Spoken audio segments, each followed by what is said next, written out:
Hi, this is Kim Spitty from 10 Sigma. Welcome to episode 65 of Transition Tuesday. Today I'm going to talk about transitioning students back from juvenile detention to their home schools or communities. This topic was suggested by Mary in Florida. Right now I'm going to switch over to a short slide presentation to share this information.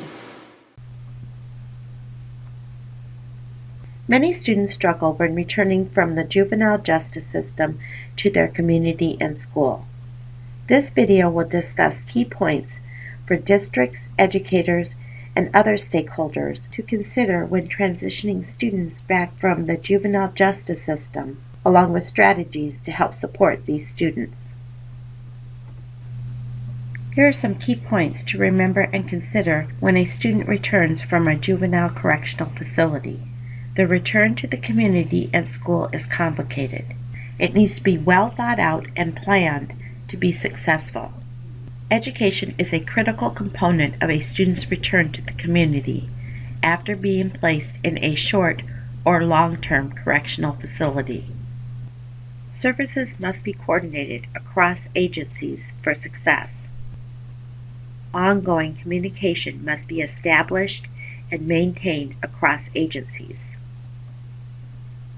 The strengths and areas of need of the student and family should be addressed in planning. And plans must be flexible and frequently updated. Important strategies to support students include to identify all the stakeholders up front. Be sure releases are in place for all involved to allow for seamless communication. There are 2 laws or regulations that foster this communication. The Improving America Schools Act, or IASA, of 1994 permits information sharing between educators and the juvenile justice system personnel on juveniles prior to adjudication. And the U.S. Department of Education regulation show FERPA need not stand in the way of effective interagency information agreements between schools and other agencies with whom they share a common interest. Make sure you schedule regular meetings to touch base and keep notes. The second strategy to help support students would be to make connections early. Pull together a complete educational record. Request school records from all previous educational settings. Sometimes this is difficult and time-consuming, but in the long run, it is worth it. Create a transition plan for moving from the facility to the community. Whenever possible, connect with the student before he or she leaves the correctional program. If possible, have the student visit the school before he or she leaves the correctional program.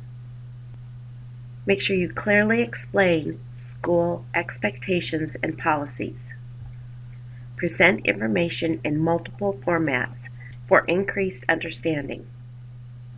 And provide information to families and other stakeholders to ensure consistent messaging.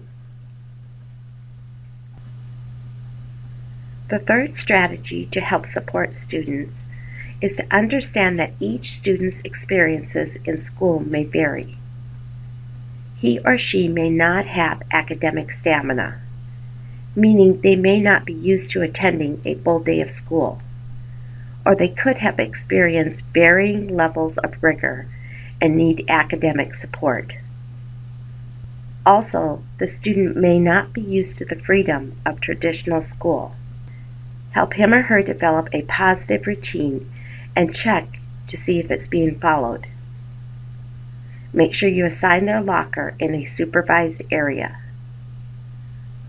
Many times the student may become overwhelmed. Make sure you assign a staff person for check-ins. Carefully select courses and classroom teachers, and have a crisis plan in place for staff and the student. The fourth strategy to help support students is to be aware of their strengths and areas of need. If appropriate, ask about the student's condition of probation. Placement should be based on his or her needs and strengths in academics, therapeutic programming, behaviors, and community participation. The fifth strategy is to teach technology skills. Many times, students may not know how to use the basic software peers have been exposed to in academic settings, and they may not have had home access to technology before placement. And the sixth strategy to support students would be to support post-secondary planning. Use a variety of transition assessments to help the student realize their strengths, needs, interests, and wants. Have upfront discussions about how having a criminal record may or may not impact options for the future. Have the student explore their options through a variety of activities, and assist the student in developing realistic post-secondary goals.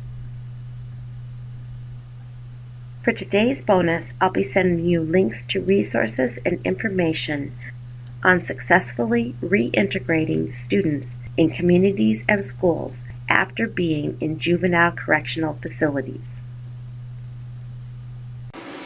Thank you for watching the video. I hope you use this information to help your students make a successful transition. Be sure to check your email for the bonus we just sent over.